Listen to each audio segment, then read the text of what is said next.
수사는 통일교 쪽으로 보면 가장 정점인 한학자 통일교 총재를 향하고 있습니다.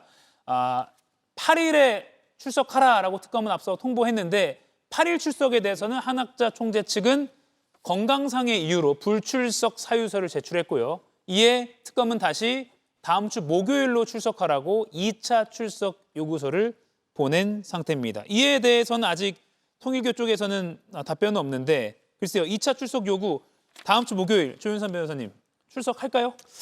아마 한학자 총재 측에서는 이 출석 여부에 대해서 고민을 할 것 같긴 합니다. 예. 그렇지만 한학자 총재가 만약에 이번 2차 출석 요구에도 응하지 않는다고 한다면 특검팀이 이를 방관하지만은 않을 가능성이 높지 않을까 싶습니다. 한학자 총재와 통일교의 지금 유착 관계가 여러 가지 정황과 물적 증거로 드러나고 있는 상황에서 만약 이렇게 소환 조사에 응하지 않는다면 사실상 강제 조사에 돌입하는 그런 명분을 줄 수밖에 없는 상황이긴 하거든요. 그렇다고 한다면 한학자 총재 측에서는 어차피 피할 수 없는 조사라고 한다면 서면 조사라든가 이런 식의 주장을 하기보다는 적극적으로 수사에 임해서 본인이 주장하는 바, 본인이 생각하는 바를 적극적으로 임하는 것이 어떻게 보면 수사에 협조한다는 측면에서 추후에 여러 가지 그런 양형이라든가 여러 가지 측면을 살펴볼 수 있는 그런 기회가 될 수도 있지 않을까 싶습니다. 예. 그 분위기를 좀 살펴보면 통일교 쪽에서는 한학자 총재 구속만큼은 정말 피해야 된다. 이것만은 정말 안 된다라는 분위기라고 하더라고요. 그래서 오히려 지금 상황에서 출석하면 또 신병확보까지 특검이 나서는 거 아니야?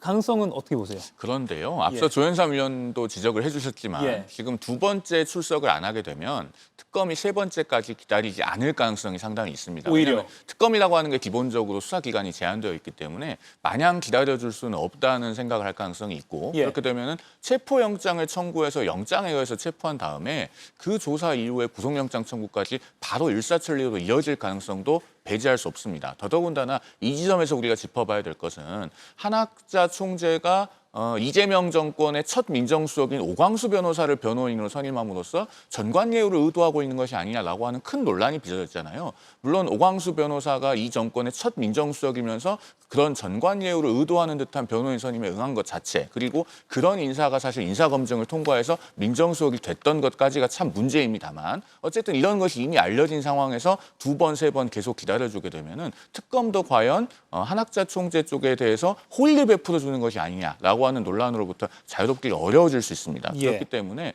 아마 한학자 씨의 변호인 쪽에서도 두 번째 출석 요구에 대해서는 응하는 방향으로 조언을 하지 않을까 그렇게 예상되는 지점이 있죠. 오히려 지금 상황에서 응하지 않으면 더 불리할 수 있다 이렇게 봐야겠네요. 이거 하나만 짧게 보고 넘어갈게요.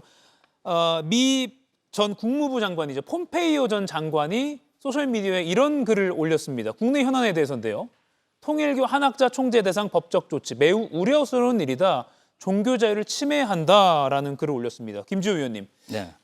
한국 정계뿐만 아니라 미국 정계에도 통일교가 꽤 힘이 센 것 같아요. 한학자 총재와 통일교에서 이번 범죄 혐의 그리고 재판에서 유리한 고지를 차지하려고 정말 수단 방법을 가리지 않고 활동을 하는데 그러한 대응은 사법적 테두리에서 이루어져야지 특검 앞에서 신도들이 1인 시위를 하고 그리고 해외 유명 인사를 동원해서 메시지를 내는 방식으로 정치적 접근을 했을 경우에 오히려 여론의 역풍을 받아서 더 안 좋은 결과를 낼 수도 있다. 지금 급하다 보니까 주변에 있는 법률 조력가들이 이야기하는 것을 무분별하게 수용해서 지금 마구잡이로 이렇게 일을 하는 것 같습니다. 이 부분 관련해서 대한민국이 그렇게 호락호락한 나라가 아니다.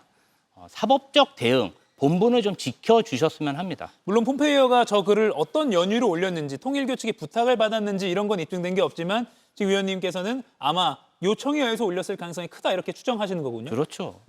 짧게 어떻게 보십니까? 그런데 어떤 경위로 마이크 폼페이오 전 국무장관이 저런 글을 올리게 되었든지 간에 그것의 국내적인 영향력은 극히 제한적일 거라고 봅니다. 일단은 폼페이오 전 국무장관이 지금 어떤 위치에 있냐고 하면 2021년 1월까지 미국 국무장관을 했었잖아요. 그리고 작년 11월에 트럼프 대통령이 당시에 당선인 신분으로 콕 집어서 트럼프 행정부 2기에 부르지 않을 거라고 지목한 인사 2명 있습니다. 한 사람이 마이크 폼페이오 국무장관이고 다른 한 사람이 니키 헬리 전 유엔 대사죠. 그렇기 때문에 당분간 미 행정부의 주요 요직에 복귀할 가능성은 별로 없어요. 물론 민간에서의 역할이 있겠죠. 그러나 폼페이오 전 국무장관이 저런 얘기를 했다고 해서 국내적으로 그럼 수사에 영향을 받을 것이냐? 별로 그럴 것 같아 보이지 않고 예. 또 여론에 있어서도 앞서 말씀드렸듯이 한학자 총재가 오광수 전 민정수석을 선임함으로써 상당히 여론이 악화됐거든요. 이런 부분들에 있어서 저 메시지가 갖는 영향력은 글쎄요. 저는 어떤 영향이 있을지 좀 의문입니다. 예, 저희도 더 이상 관심을 기울일 필요는 없을 것 같습니다. 이가혁 라이브를 시청해 주셔서 고맙습니다. 이가혁 라이브는 평일 오후 5시 TV와 유튜브로 실시간으로도 함께 하실 수 있습니다.